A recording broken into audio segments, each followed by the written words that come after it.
If you frequent online gaming spaces or have for the last 10 or so years, you've seen communication platforms come and go.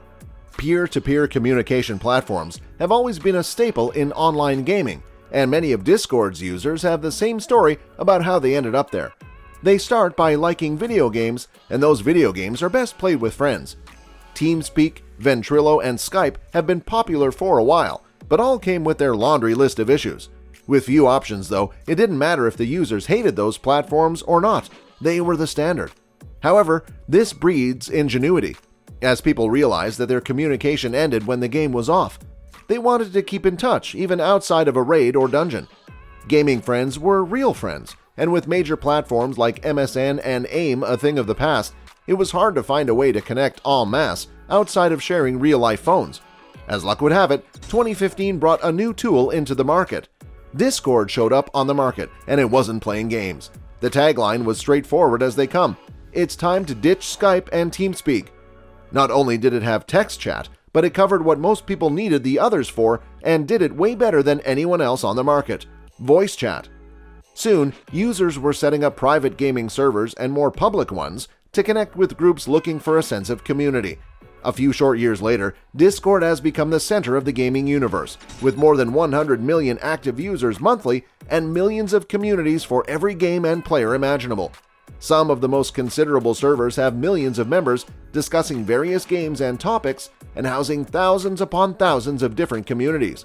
2020 and 2021 have been huge for Discord, expanding its Nitro program, improving video and game streaming, and increasing capacity and capability in servers to a record high. Discord has built a business around that popularity and just in time to pivot. They want to be a communication tool for all, now and not just for gamers. They hope to grow to more audiences, from study groups to gardening enthusiasts to writers and young professionals alike. 6 years in, Discord has stumbled on something big, something a little like the future of the internet. Today, that's what we're going to look at. How did it do that?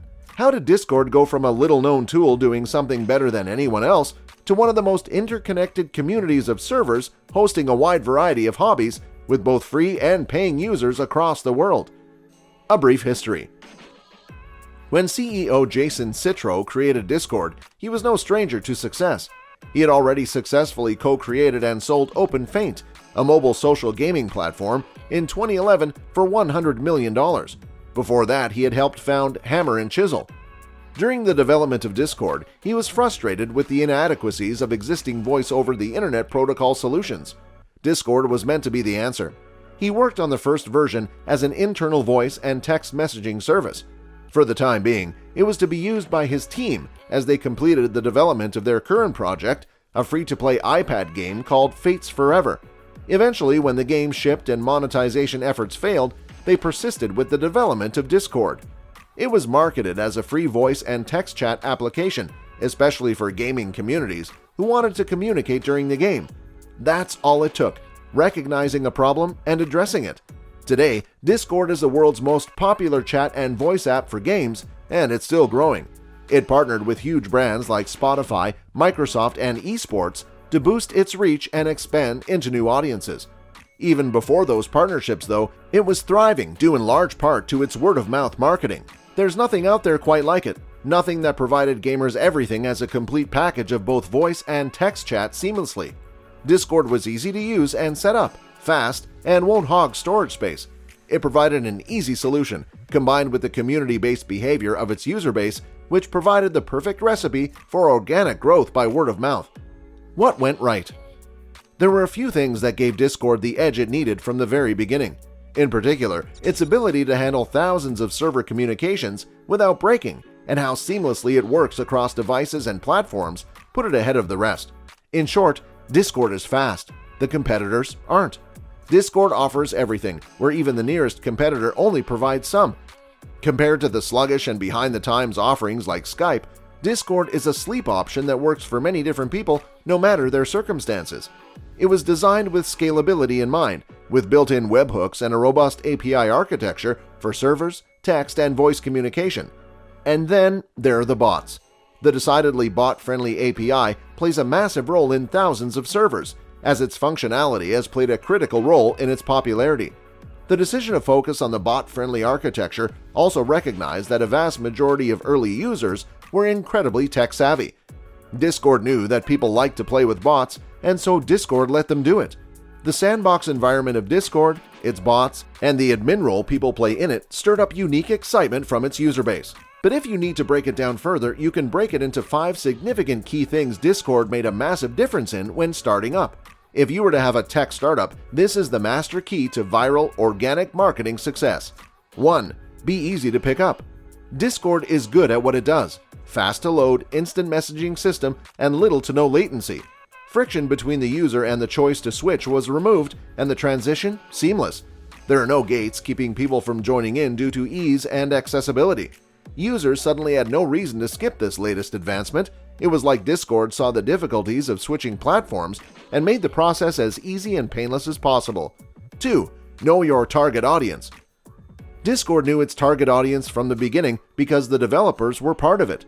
They drove the point home by continuing to acknowledge its appeal to the audience they gathered: young, imaginative, and tech-savvy gamers.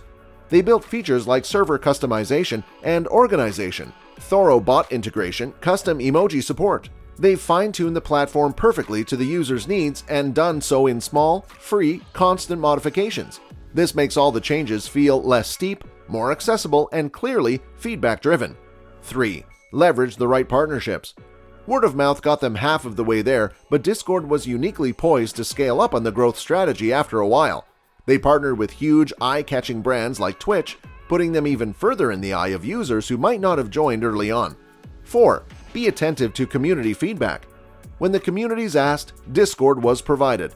It was always meant to be community-focused. It only made sense for them to listen to user feedback. Demands like better and more integrated bot support were rolled out quickly, and communities felt like the developer team listened to the input. Small, quick, incremental changes summed up to a much more significant momentum, which resulted in incredible growth. 5. Free-to-use, paid features. Discord has always been a completely free offering until very recently. This obviously fostered a lot of attention from the beginning, as many alternatives were expensive and far less powerful. People took note immediately, and the free service allowed for so much: surveys, chats, voice comms, and more. Since its launch, many subscription-based plans have been introduced. Still, it was always as additional things rather than the core features locked behind a paywall. Free users could continue to use Discord without issue. People who paid for the premium had features like increased customization of servers, boosting for aesthetic reasons, and cross-server emoji support. These are the kinds of things that users want from a platform. They want to meet their needs while also being supported.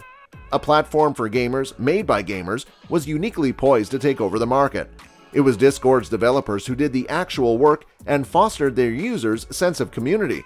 We can only speculate why others haven't approached their projects with the same energy. It seems like, if nothing else, Discord has laid out an almost roadmap to success. They might have stumbled on it, but they've done it better than anyone else.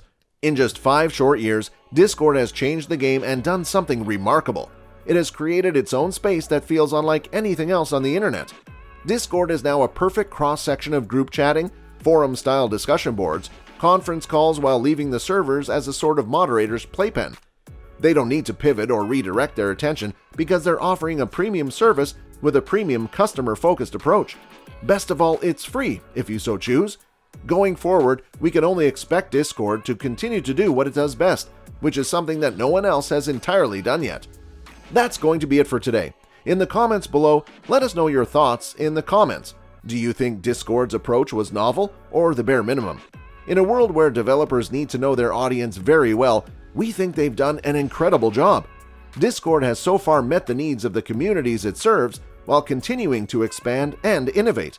We'd love to hear your thoughts in the comments and maybe get some good discussion going. If you liked this video or found it interesting, make sure you want to subscribe and turn on post notifications while you're down there. We'll see you next time!